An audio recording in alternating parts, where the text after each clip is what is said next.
I tell you the truth. I couldn't be more ashamed to be a Nigerian watching that podcast or that live broadcast.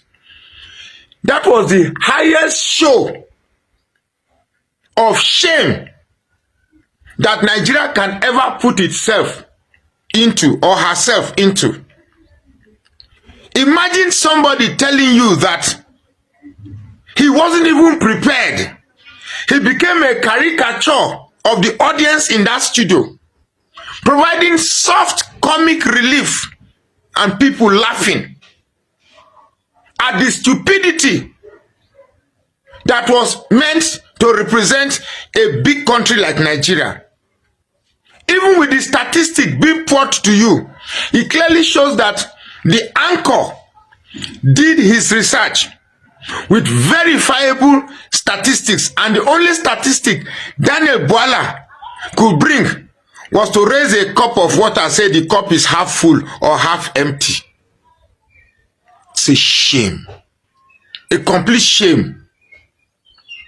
And you're talking about perspective. Perspective.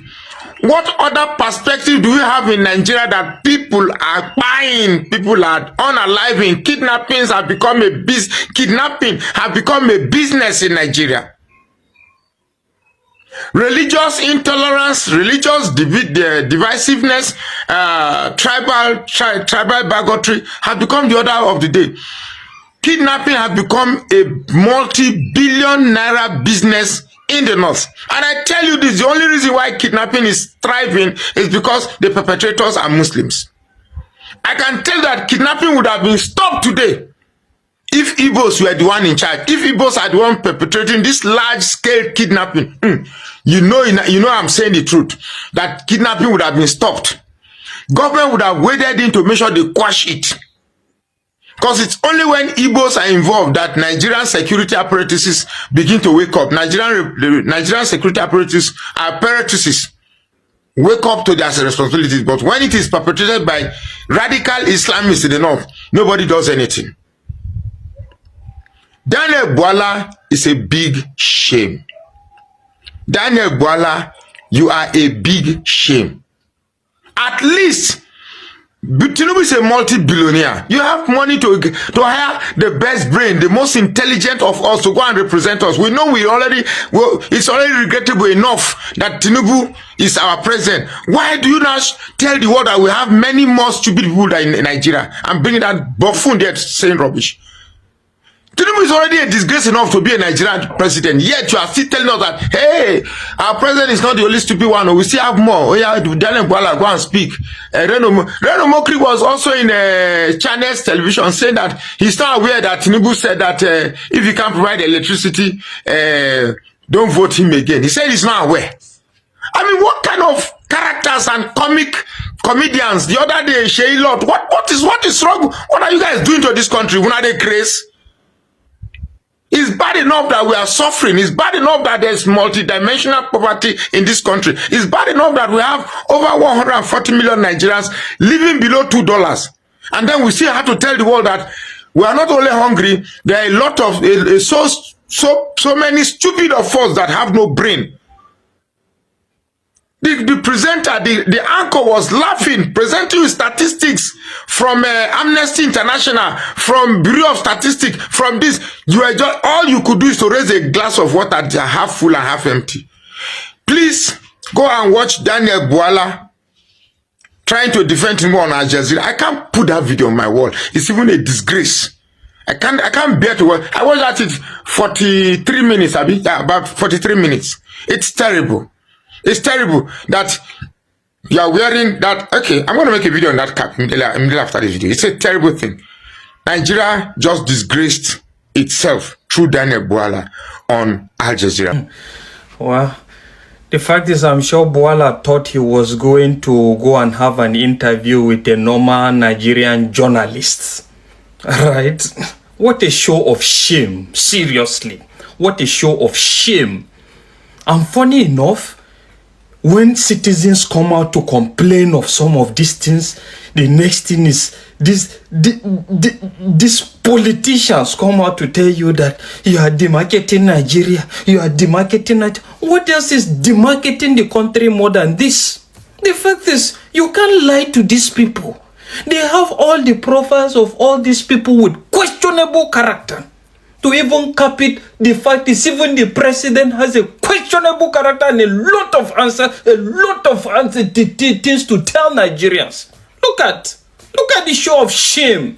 The fact is, you can only deceive gullible Nigerians in regards that you have a government and the government is working. Look at it. Look at the show of shame here. How do you sell this country to people that you have a country, you have a president? While I'm not surprised, they are all bits of the same feather, product of the same corrupt practices and a lot of other ills. And they are there. When it comes now, they can only deceive Nigerians when it comes to politicking now. They introduce religion, they introduce tribalism into it, and a typical Nigerian don't ask some of these questions. And even some of our journalists don't ask some of these questions. You begin to wonder whether is it that they are deficient in terms of making research, or is it that they are also possibly benefiting from all these ills? Because when you look at Nigerians interview with journalists, not just with few like maybe them Rufai and then Shehu, but the rest, not the same thing. All you just hear is, Your Excellency, sir, Your Excellency. Look at how it is. Look at how miserable. Well, it's a shame. I don't even know whether if Bwala has conscience or not. But you can see. How can you defend this government? Can a reasonable person defend this kind of government? I did not find that interview funny. I did not find it in the slightest bit funny. I found it absolutely revolting. I did not see anything to laugh about with such incompetence, with someone shining his teeth with his veneers and waxed eyebrows. I did not find it funny in any sense of the word. Nigeria has failed. This administration has failed. President Tinubu has failed. It's disheartening to find that Daniel Bwala is actually a senior lawyer. It is so disheartening to find that he kept saying, that these are just the opinions of Nigerians whenever he's presented with statistics, completely disregarding the fact that it's stated right there in the same constitution that you're talking about, Section 14, that the primary responsibility, the primary purpose of a government is welfare, and that's security. So Nigeria has failed. It has failed. Hundreds of people being killed, hundreds of people being abducted, communities displaced. How is it that you can sit there with a clear mind, clear conscience? I don't even think they have a conscience at this point. How can you sit there and try to justify what is happening in this country? Are you so blinded by worldly affiliations that you cannot see how sickening it is, how saddening it is that a family is going to hold a burial for somebody that is alive because they have renounced all hopes of saving him? I just don't get it. I really don't. How is it that you build your reputation on speaking truth to power, and you get outraged or defensive when people are just expecting consistency? It goes without saying. There's no way you can criticize, condemn the government, actually say facts, say the truth, Monday, and then because you, lobby for an appointment or you get it, and they use that to shut you up. It's happened far too many times. We can get into a list of people, but that's not what this video is for. It's about this particular interview. I really loved the fact that lady, if you haven't watched it, a lady had asked a question about how we can trust you now with what you're saying when all that you had said when you were on the opposition is completely different from what you're saying now. Saying you do not recall, saying that you don't remember saying such, saying that you're retracting your statements. Ass kissing, basically. Responsibility of public commentators and political actors is to hold that power to account and not to abandon your principles because you are now part of that power.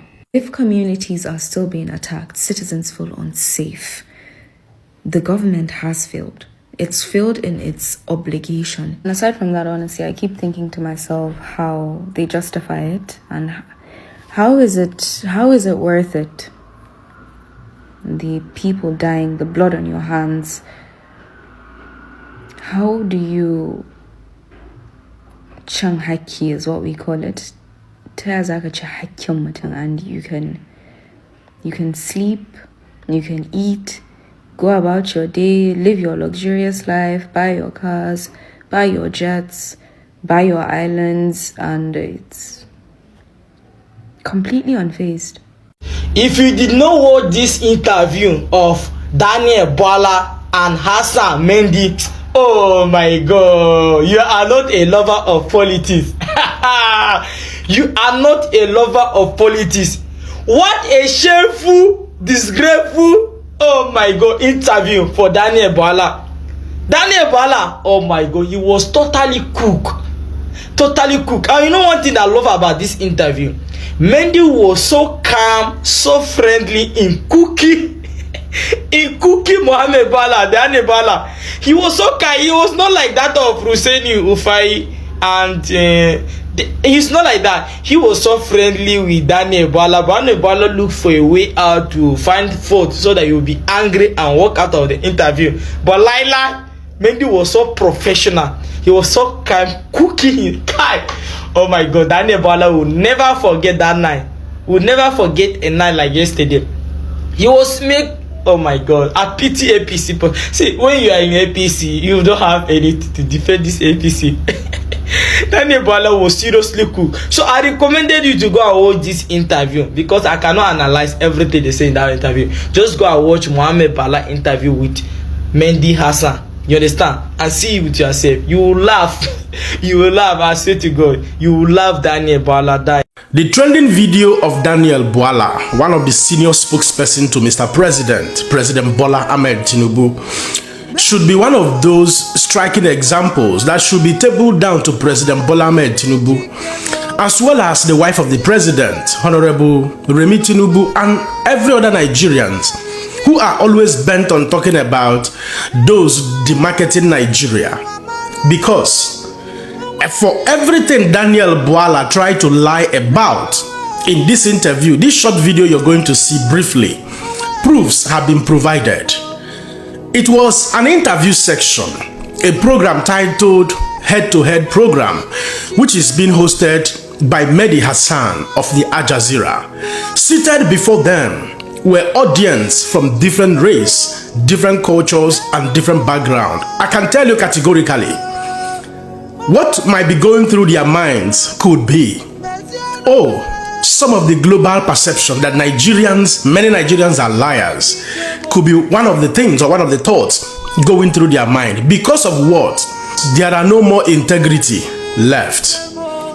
According to John Maxwell, a leader who compromises integrity for position will eventually lose both of them. Yes, will eventually lose both position and integrity. It is quite appalling and quite a disgrace. But Winston Churchill rightly said it, that some men change their party for the sake of their principles, while some men change their principles for the sake of their political party. A typical example in the Nigeria of today is Reno Omokri and Daniel Bwala. They have lost. They have no atom of integrity, and this duo continues to bring disgrace and shame to Nigeria and Nigerians at the national scene, because many will begin to see Nigerians as jokers and as liars. These are the men that will come on air to tell you that the economy is improving. These are the men that will come on television to tell you that insecurity has been eliminated in Nigeria. These are the men. I wonder what their children will be doing when how they will be reacting when they watch this type of interviews. And I wonder how seriously their wives or their girlfriends, assuming they are not married, you know, what their girlfriends or their wives will be telling them, how they will perceive them from home. Oh my God. You see, political cross-carpeting without strategy is more like a new ambition that is wearing a new uniform. You see, this is why many people don't rate us so well, because whether you like it or not, some persons who have interest in politics across the globe, they watch some of these videos. There are so many interested parties in Nigeria, so many persons who are, fan of what is going on in Africa, who understands, the global politics. When they watch videos like this, and I mean, what will be their perception about the sovereign nation called Nigeria if a politician, who is not just a politician but one of the senior spokesperson to Mr. President, could be so embarrassing, telling lies like a child? You see, why this is even more embarrassing is because it's not just that Daniel Bwala was telling lies, but he couldn't own up to the things he said by himself, of which many of them have records of verification out there. Many of them have been over time juxtaposed. You know what I mean? Yet the old man couldn't even own up his own words and admit, and I said this, these are why I said this, and this is why I'm changing my position on that. That is a convinced man. You see, when you abandon political party without conviction, you see, integrity in politics simply means standing firm even when it is very costly, and not switching sides when it is convenient. People like Daniel Bwala and Reno Mokri are power and money driven. There is nothing like integrity in their lifestyle. They couldn't do anything else apart from this mediocrity in order to earn a living, in order to have a life. Obviously, they have been defeated mentally, individually, and globally, that there is nothing else they could have laid their hands on to continue moving on with their lives, rather than telling lies in and out of season in order to keep a position that puts food on their table. It is such terrible that it irritates me, a father who has children. Politics and working with APC will render you almost useless in a country called Nigeria. And tomorrow these people would want us to listen to them while they talk on air. What nonsense. Well, that is the representation of the APC-led administration. It's been an ostentatiously ridiculous day to be in Nigeria. It's been embarrassing. We've been seen as being inconsistent, being liars, being unserious, being uncommitted, and a lot of the times being propagandists. Daniel Bwala did not do any form of justice or service to the image of Nigeria, even though he's being paid to do that, because it was embarrassing to watch him. A lot of videos, the timelines are quite choking, and at some point, Mehdi had to go laughing. It's that bad, and the audience, it was a live show, and the audience kept laughing. As serious as the conversation, because Daniel Bwala could not keep up with the pace. I'll let you see some of the videos, right? Quite segmented to several things. Spoke about insecurity, spoke about the Bola Tinubu's track record of corruption, massive looting going on. A lot of times they also had prepared enough to ask Daniel Bwala some questions that he's tried to run away from. Good day to viewers all over the world, and welcome back to Local Journal. Honestly, at this point, we can say that this government has nothing to offer Nigerians. The only thing this government has to offer is lies and deceit. This is the only thing this government are capable of offering Nigerians, because I don't understand why this government derive pleasure in lying and covering the truth. We all watch the interview between Daniel Bwala, the senior presidential media aide to the president, and Mehdi Hassan of Jazeera. If you watch that interview, you'd feel so sober and feel so dejected as a Nigerian, because you can literally see Daniel Bwala trying to cover the truth, denying his own words, coming back to eat his own words, and yet he kept on lying and denying every bit of what he has spoken. Even when it was clear that he made those comments and he said those words, is there anything bad to accept that I did say these stuffs? I said them, but that was when I was the underside. That was when I was on the other side of the divide. That was when I was in the opposition.